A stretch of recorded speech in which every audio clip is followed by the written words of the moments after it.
Samajwadi party की सरकार में बैठ के हमने पहली बार उत्तर प्रदेश में बड़े लेवल पे 3x660 super critical thermal power plants बनाए थे और उत्तर प्रदेश की हर क्षेत्र में बनाए थे।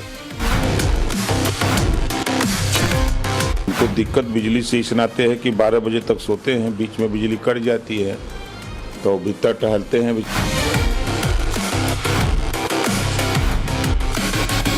होगा बिजली का संकट बिजली का उत्पादन बढ़ाने से होगा और पिछले 8 साल में आपने एक भी बिजली का कारखाना लगाया हो तो बताइए।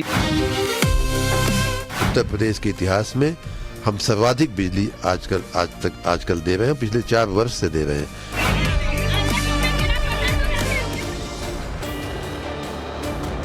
नमस्कार, मैं हूं आपके साथ श्वेता श्रीवास्तव। मई का महीना खत्म होने वाला है और पारा रोजाना नए रिकॉर्ड बना रहा है, लेकिन इस बढ़ती गर्मी के बीच देश में बिजली की डिमांड भी बढ़ती जा रही है।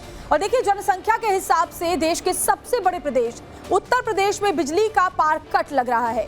ये पार कट शहर से लेकर गांवों तक हो रहा है। उत्तर प्रदेश के कई शहरों में बिजली कटौती को लेकर लोगों में गुस्सा फूटा और कई जगहों पर बिजली सप्लाई केंद्रों पर जमकर हंगामा और प्रदर्शन भी हुए। इसी तरह के आक्रोश और प्रदर्शन से निपटने के लिए योगी सरकार को बिजली सप्लाई केंद्रों के बाहर पीएसी तैनात करने का फैसला करना पड़ा। आरोप लग रहे हैं कि यूपी में बिजली की डिमांड पीक पर है, जिसकी वजह से सप्लाई नहीं हो पा रही। बिजली कटौती को लेकर जनता का गुस्सा देखकर खुद बीजेपी के कई विधायकों को अपनी ही सरकार को चिट्ठी लिखनी पड़ी और जल्द से जल्द बिजली सप्लाई और डिमांड को पूरा करने की मांग करनी पड़ी। लेकिन समाजवादी पार्टी ने इस चिट्ठी को सिर्फ दिखावा करार दिया है। बड़ी खबर आपको बता रहे हैं, यानी यूपी में बिजली गुल और सियासत फुल है।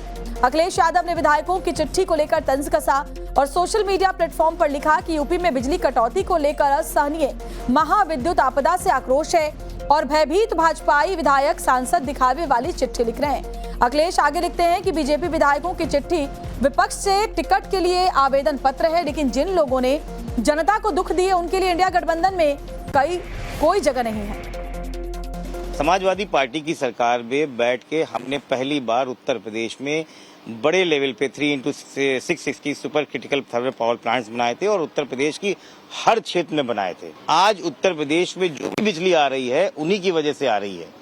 भारतीय जनता पार्टी की सरकार जो भी बिजली खरीदनी थी वो खरीद नहीं रही है, क्योंकि उसके पास राजस्व ही नहीं बचा है बिजली खरीदने का।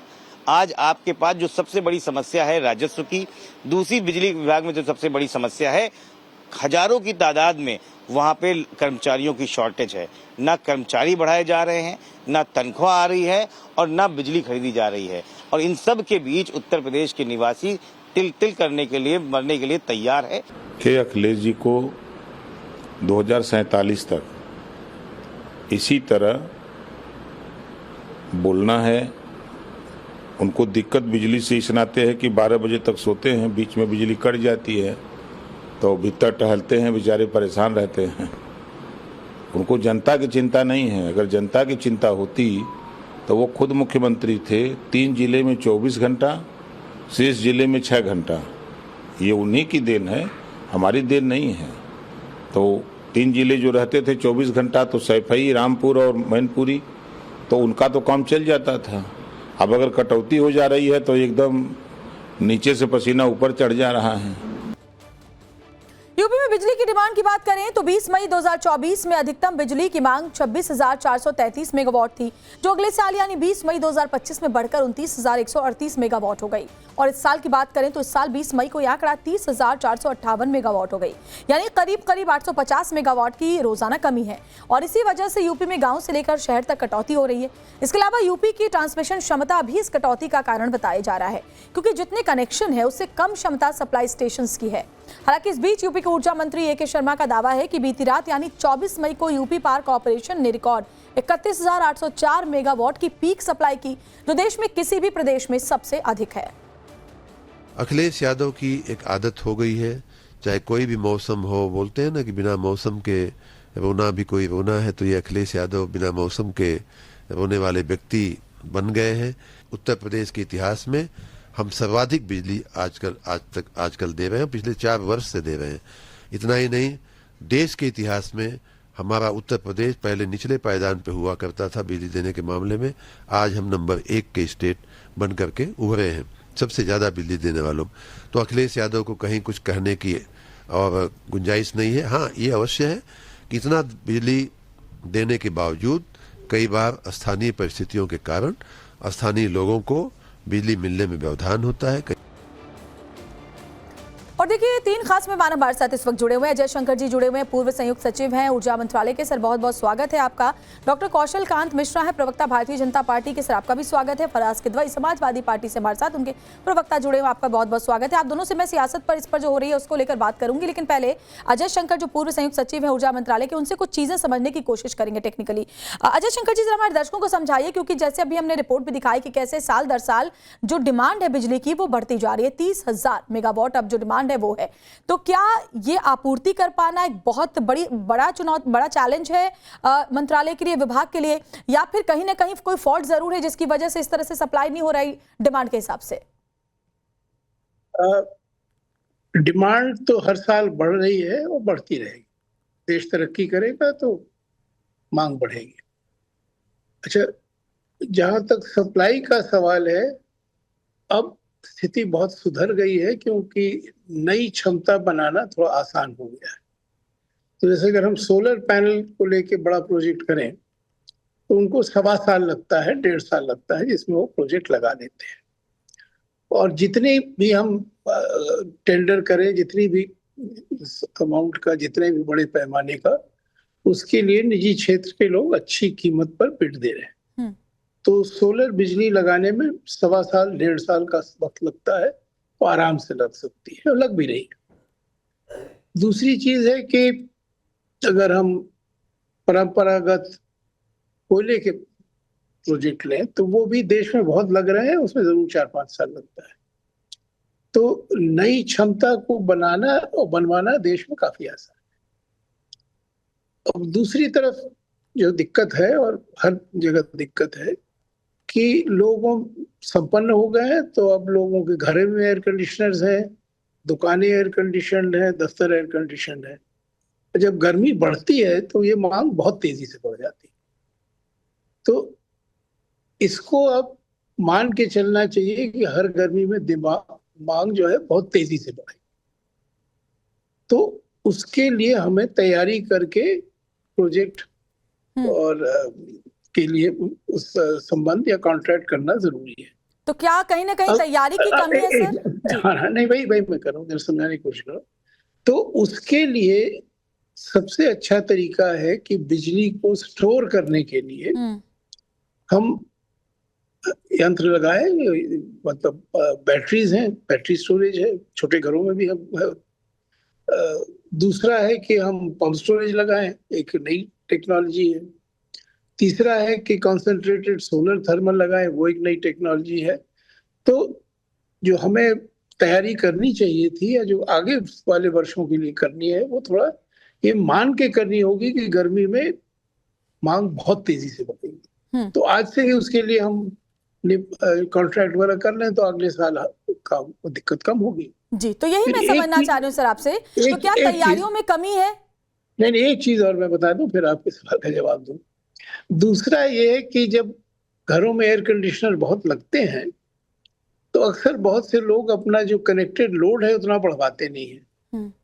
जब बढ़वाते नहीं है तो जो वितरण कंपनी है, वो जो ट्रांसफार्मर है, उनकी क्षमता मांग की अपेक्षा थोड़ी कम हो जाती है, तो फूक जाते हैं। जब ट्रांसफार्मर जल जाते हैं तो फिर वितरण कंपनी के सामने 2 ही रास्ते रहते हैं। एक तो बिजली की कटौती करें जिसमें ग्रिड बनी रहे, क्योंकि जो बिजली को पहुंचाने की क्षमता है उसको बढ़ाने के लिए ट्रांसफार्मर्स में निवेश की जरूरत है। अब यहाँ बिजली वितरण कंपनियों के सामने एक और दिक्कत आती है कि उनके पास रेवेन्यू नहीं है, जितना होना चाहिए नहीं है। सब घाटे में चलती हैं। इधर कुछ सालों में थोड़ा काफी सुधार हुआ है, लेकिन उनके पास निवेश का पैसा कम रहता है। उसका तरीका है कि बिजली की जो गवर्नेंस है सुधरे, चोरी रुक जाए, और कीमतें वहां पहुंचाई जाए जहां की वितरण कंपनी निवेश कर सके। अब ऐसे जो गरीब लोग हैं उनको तो बहुत सस्ती बिजली मिल रही है, तो मुफ्त मिल रही बहुत से राज्यों में, लेकिन उससे ऊपर के जो लोग हैं जिनके घर में एयर कंडीशनर्स हैं, जो और चीजों में बहुत कुछ खर्च कर रहे हैं, तो उनको वो दर देना चाहिए, रेट, जिससे कि निवेश। उत्तर प्रदेश में बिजली के दर तो कम नहीं है, उत्तर प्रदेश में बिजली के दर बढ़े ही हैं। आप अगर खुद भी आपने देखा होगा कि ज्यादा दाम बढ़े हुए लोग दे रहे हैं, बावजूद इसकी उनको आपूर्ति नहीं मिल पा रही है उस तरीके से। तो इसके लिए आज जो दिक्कत है उसके लिए कल तो कुछ नहीं हो सकता, लेकिन आज एक सही ढंग से समीक्षा करके अगर इन्वेस्टमेंट हो, निवेश हो, उत्पादन के कॉन्ट्रैक्ट्स हो, सोलर बिजली तो 1 साल में 1.5 साल में जैसे मैंने कहा लग जाती है, बैटरी 1 साल में लग जाती है, और जहां जहां ट्रांसफार्मर ज्यादा फूके हैं वहां ट्रांसफार्मर बदल दें, तो ये 3 काम 1 साल में हो सकता है। ठीक है सर, सवाल ये है कि जो अधिकारी हैं वो ये कह रहे हैं कि बिजली की सप्लाई में कोई कमी नहीं है, ओवरलोडिंग इसकी वजह है, ट्रांसफार्मर अपग्रेड करने और तारों को बदलने का जो मेंटेनेंस है, क्या इसका मतलब ये है कि पहले से इसको नहीं किया जाता है जिसकी वजह से इस तरह के टेक्निकल फॉल्ट आते हैं और फिर आपूर्ति में बाधा पहुंचती है? उसमें एक कमजोरी है सिस्टम में कि जो कनेक्टेड लोड होता है उसके आधार पर हम ट्रांसफार्मर लगाते हैं। अगर ग्राहक अपना लोड नहीं बढ़ाते हैं और बिजली कंपनी लोड बढ़ा के अधिक क्षमता के ट्रांसफार्मर नहीं लगाती है तो ट्रांसफार्मर फूक जाते हैं। तो अक्सर देखा गया है कि एक जगह ट्रांसफार्मर फूका, लगाया 15-20 दिन बाद फिर फूक गया क्योंकि एयर कंडीशन का लोड तो बढ़ा हुआ है। तो बिजली सप्लाई कंपनी को कनेक्टेड लोड को देखे बिना ट्रांसफार्मर की कैपेसिटी बढ़ा देना चाहिए जी, जहां जहां ट्रांसफार्मर फूके हैं, बिना इसका हिसाब किए कि कनेक्टेड लोड हमारा कितना है। ठीक है, कनेक्टेड लोड से ज्यादा ट्रांसफार्मर हो, बहुत बड़ा खर्चा नहीं है। तो ये कुछ छोटी चीजें हैं, मैं फिर से दोहराता हूँ कि आप ट्रांसफार्मर बदल लीजिए, तेज रफ्तार से जहां जहां फूक रहे हैं उनकी क्षमता बढ़ा लीजिए। देखिए सर, डिमांड में तो कमी नहीं आएगी, डिमांड में साल दर साल इजाफा ही होगा। हाँ, और सोलर के कॉन्ट्रैक्ट कर लीजिए, वो 1.25 साल में आ जाएंगे। बैटरी तो इन कदमों पर बहुत ही गंभीरता के साथ जागरूकता फैलाना, अवेयरनेस फैलाना और आसान पहुंच लोगों तक पहुंचाना, ये बहुत जरूरी है। सर बहुत बहुत शुक्रिया आपका टाइम्स नाउ भारत से बात करने के लिए। और चलिए अब इसको लेकर जमकर सियासत हो रही है तो उस पर भी बात करते हैं, लेकिन डॉक्टर कौशल कांत मिश्रा, क्योंकि आप भारतीय जनता पार्टी से हैं, सरकार आपकी लंबे वक्त से है, तो सवाल पहले आपसे एक ही, सरकार तो ये दावा करती है कि 24 घंटे हम बिजली दे रहे हैं, फिर बुनियादी ढांचे की हालत ये क्यों है? श्वेता जी, सरकार हमारी, इसलिए पूरी जिम्मेदारी लेते हैं, और कहीं पे भी बिजली की किसी भी को भी अगर नहीं मिल पा रही है तो वो कहीं ना कहीं कुछ कमी है शायद इस वजह से, लेकिन उन कमियों पे ध्यान देना जरूरी है।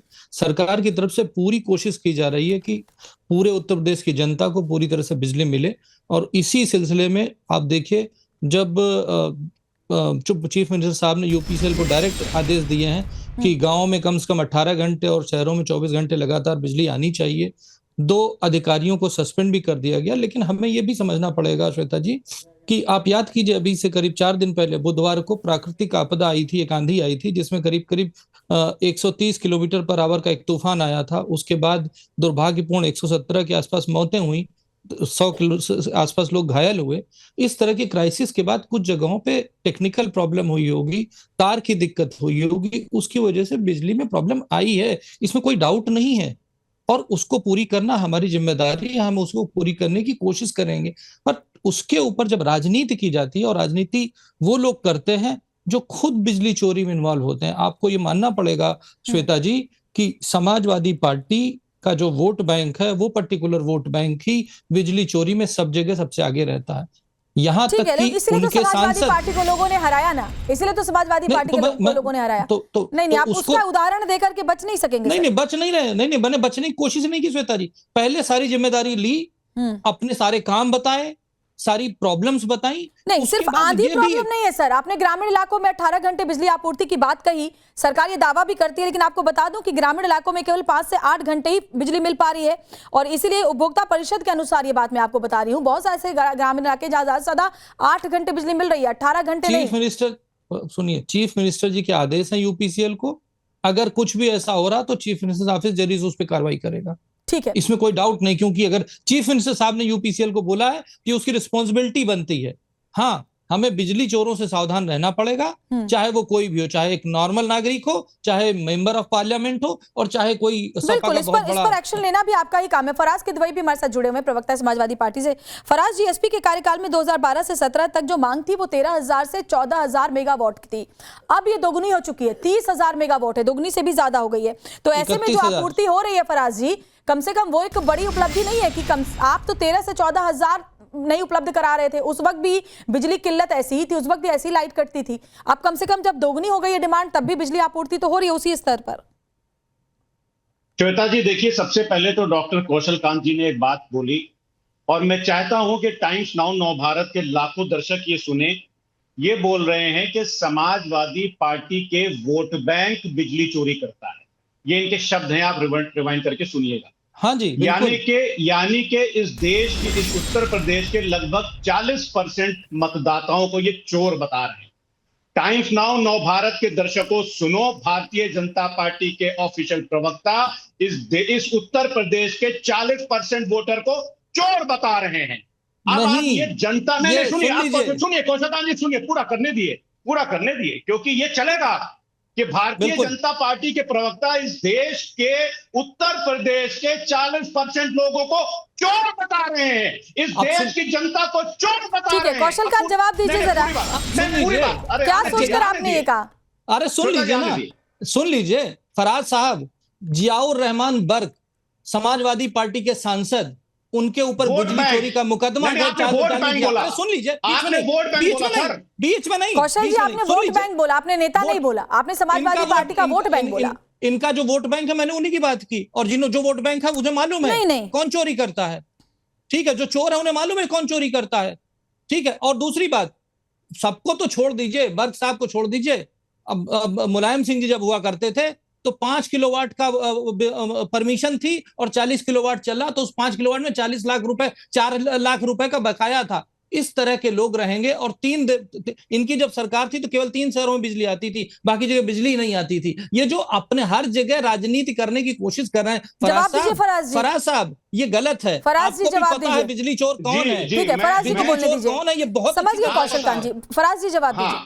हाँ श्वेता जी, मैं आगे बढ़ाता हूं। उत्तर प्रदेश की 40% जनता चोर है, ये भारतीय जनता पार्टी के प्रवक्ता ने बोला, और ये मैं आदरणीय अखिलेश यादव जी तक ये बात ले जाऊंगा। ठीक है, अब बिजली संकट पर भी बात कीजिए, इस बात को उठा बिजली संकट, हाँ, अरे जियाउर रहमान बर्क की बात कर लीजिए। जियाउर रहमान बर्क के ऊपर क्या कार्रवाई की समाजवादी पार्टी ने? अखिलेश यादव जी ने जियाउर रहमान, ठीक है, कौशल जी उनको बोलने दीजिए। फराज जी, मेरा सवाल आपसे ये था कि आपके कार्यकाल में बिजली की जो डिमांड थी वो अभी के डिमांड के मुकाबले आधी थी, आपने तब भी आप सप्लाई नहीं कर पा रहे थे।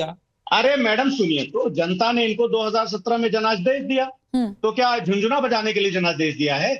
दूसरी बात, डॉक्टर राजेश्वर सिंह कौन है श्वेता जी, आपको पता है? डॉक्टर राजेश्वर सिंह लखनऊ के सरोजनी नगर से भारतीय जनता पार्टी के विधायक हैं। वो चिट्ठी लिख रहे हैं, और चिट्ठी लिख रहे हैं अपनी सरकार को ही वो संबोधित कर रहे हैं कि बार बार बिजली बाधित होने से समस्या से और शिकायतों सिर्फ उन्होंने ही नहीं फराज जी, ओपी श्रीवास्तव ने लिखा है, राजेश्वर सिंह ने लिखा हुआ है, प्रतीक भूषण सिंह ने लिखा है, इन सब ने लिखा है, कई और नेताओं ने भी लिखा है। अगर कोई पब्लिक रिप्रेजेंटेटिव है तो उसे अपनी शिकायत उठानी चाहिए। कौशल जी उनको उनकी बात पूरी करनी दीजिए, फिर मैं आती हूं आपके पास। देखिए, दो चीजें भारतीय जनता पार्टी के विधायक ये मान रहे हैं कि भारतीय जनता पार्टी ने पिछले लगभग 9 साल में उत्तर प्रदेश में कोई काम नहीं किया। अब मैं ये टाइम्स ऑफ इंडिया की खबर पढ़ रहा हूँ। टाइम्स ऑफ इंडिया बहुत प्रतिष्ठित अखबार है, 24 कल की ये खबर है। इसमें जो उत्तर प्रदेश राज्य विद्युत उपभोक्ता परिषद के चेयरमैन हैं अवधेश कुमार जी, ये मैं अपनी तरफ से नहीं बोल रहा हूं, ये टाइम्स ऑफ इंडिया बोलता है। इसकी 4 अंग्रेजी में लाइनें मैं पढ़ देता हूं। लेकिन मैं एक बात बताऊं सर आपको, ठीक है, आप दूसरी रिपोर्ट बोलिए, लेकिन फराज जी, समाजवादी पार्टी ऐसा लगता है कि सिर्फ सोशल मीडिया पर ही सवाल उठा रही है। आपको नहीं लगता कि जमीनी स्तर पर जाकर के आप इसको लेकर के कुछ सुझाव दें, आप इसके लिए कोई रोड मैप बताएं? कम से कम आपका अपना जो कार्यकाल रहा है उस दौरान की हालत और सोशल मीडिया पर आपकी राजनीति, इससे फर्क नहीं पड़ेगा फराज जी? दो लाइन उनको बोलने दीजिए, फिर आती हूँ कौशल जी। हाँ देखिए श्वेता जी, हमने 2024 के चुनाव से पहले इस उत्तर प्रदेश के और इस देश के मुद्दे हम जमीन तक ले गए, और जमीन तक ले जाने के बाद उत्तर प्रदेश की जनता तक हमने पहुंचाए, संवाद किया, जिसकी वजह से भारतीय जनता पार्टी और आदरणीय मोदी जी का रथ रोका, और उसकी वजह से आज मोदी जी की जो सरकार है वो बैसाखी ऊपर चल रही। ठीक है, आदरणीय अखिलेश यादव जी। हाँ, कौशल कांत जी, कौशल कांत जी, स्मार्ट मीटर और बड़ी दरें, लोग वैसे ही आपको पता होगा परेशान है। कानपुर में इसको लेकर कितना विरोध हुआ। उत्तर प्रदेश की अगर बात करूं तो जैसे मैं तो नोएडा में रहती हूं, यहां पर भी लोग बिजली की बढ़ी हुई दरों से परेशान है। अब बताइए, स्मार्ट मीटर भी लग गया, बढ़ी हुई बिजली दरें भी दें, अब बावजूद इसके घर में बिजली ना आए इस 45 डिग्री के पार टेम्परेचर में, तो लोग क्या करें? सुनिए, अभी तक उत्तर प्रदेश के इतिहास में 31,000 मेगावाट की डिमांड कभी नहीं हुई थी। जो हुई है उसके बाद भी पूरी कोशिश की जा रही है। आप ये समझिए कि एनर्जी के क्षेत्र में क्या हुआ, कोयला आधारित जो ओपरा, अनपरा, पनगरी, पनकी, सिंगरौली का जो सुपर पावर प्लांट है वो सब कोयले प्लांट। सोलर एनर्जी जो इनके सामने में थी 8 वर्षों में उसमें 10 गुना की वृद्धि हुई है। बुंदेलखंड में 4000 मेगावाट का हाइड्रो पावर लगाया गया। हाइड्रो इलेक्ट्रिक ऊर्जा, बायोमास एनर्जी, सबकी कोशिश की जा रही है। लेकिन समस्या क्या है, जिस बात को ये वोट बैंक पे लेके चले गए, हमारी जो इन्हीं के सरकार की रिपोर्ट थी, समाजवादी पार्टी की सरकार की रिपोर्ट थी कि बिजली चोरी 40% से ज्यादा रिस्पॉन्सिबल है, क्योंकि 40% चोरी कर लेते हैं। तो बिजली चोरी कर लेते हैं तो इतने वक्त से आपकी तो सरकार है ना, क्यों नहीं एक्शन हो रहा है? एक्शन हो ही रहा है ना, एक्शन तो हो जा, जो आइडेंटिफाई किया जा रहा है उनके ऊपर किया जा रहा है, बिल्कुल एक्शन हो रहा है। और इसीलिए इन्होंने एक्शन क्या लिया, एक्शन हुआ तभी तो इनके सांसद जो है बिजली चोरी में पकड़े गए।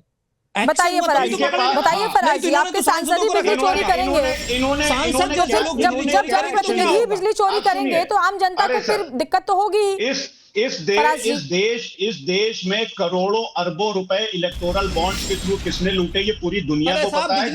अरे बिजली चोरी पर बात कीजिए सर, इतना वक्त नहीं है। आप ये बताइए, बर्क साहब बिजली चोरी कर रहे थे ना, उनका पूरे संसदीय क्षेत्र में कितनी बिजली चोरी हुई? अरे सुनिए तो कौशल भाई, सुनिए तो, सिर्फ बर्क साहब नहीं, इस देश के दलित, इस देश के पिछड़े, इस उत्तर प्रदेश की अल्पसंख्यक 40%। फिर आ गए। सर आपके पास फराज जी, समाजवादी पार्टी के पास क्या रोड मैप है इस दिक्कत को लेकर? मैडम सुनिए, मुझे आपकी तो कोई, मुझे लगता है कोई पॉजिटिव सुझाव आता ही नहीं है, सिर्फ आप बता रहा हूँ। इनके पास एक ही रोड मैप है, बिजली चोरी, और कोई रोड मैप नहीं है। बिजली चोरी, कटिया डालो और चोरी करो, यही रोड मैप है समाजवादी पार्टी का। बोलूं या चुप बैठा रहो? नहीं, बोलिए फराज जी। देखिए, अभी ये बात कर रहे थे थर्मल पावर स्टेशन की। टाइम्स ऑफ इंडिया लिखता है कि घाटमपुर थर्मल पावर स्टेशन, जिसकी 660 मेगावाट कैपेसिटी है, वो 18 दिनों से बंद है। Lalitpur plant of the same capacity का है, वो 11 दिन से बंद है। JSW owned KSK Mahanadi plant 1000 megawatt का 10 दिन से बंद है। Other affected unit including Obra 200 megawatt 9.5 दिन से बंद है। अनपरा, ठीक है, अब जवाब ले लेते हैं। डॉक्टर कौशल कांत, लगभग 10 दिन आपके अधिकारी बोलते हैं कि लोड शेडिंग है, इस वजह से दिक्कतें हैं, मेंटेनेंस नहीं है, इस वजह से दिक्कत है। तो भाई सबको पता है गर्मी आने वाली है, सबको पता है उत्तर प्रदेश में कैसी गर्मी पड़ती है, फिर पहले से क्यों नहीं तैयारियां होती हैं?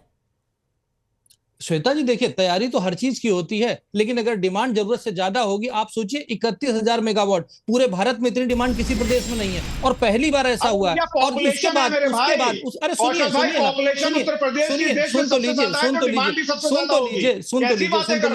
और उसके बाद जिस तरीके से अभी बुधवार को जो आंधी तूफान आया, उसके बाद बहुत सारे टेक्निकल फॉल्ट हुए, बहुत सारे, अरे तो उस समय बिजली कटती है।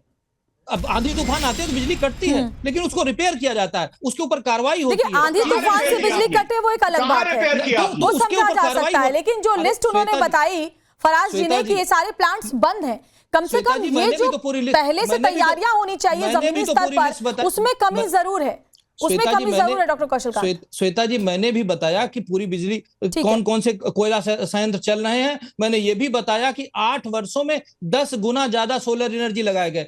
सबसे ज्यादा रूफ टॉप पे सोलर एनर्जी पैनल हमारी सरकार में। उम्मीद यही है कि स्मार्ट मीटर, बढ़े हुए बिजली का दाम जो जनता चुका रही है, उनको कम से कम बिजली आपूर्ति भी हर वक्त मिले। गर्मी के इस मौसम में जब तापमान 45 डिग्री के पार है, तब पूरी रात जाग कर बिजली का इंतजार ना करना पड़े, ना तो शहरी क्षेत्रों में, ना ही ग्रामीण इलाकों में। बहुत बहुत शुक्रिया आप दोनों का हमारे साथ इस चर्चा में शामिल होने के लिए।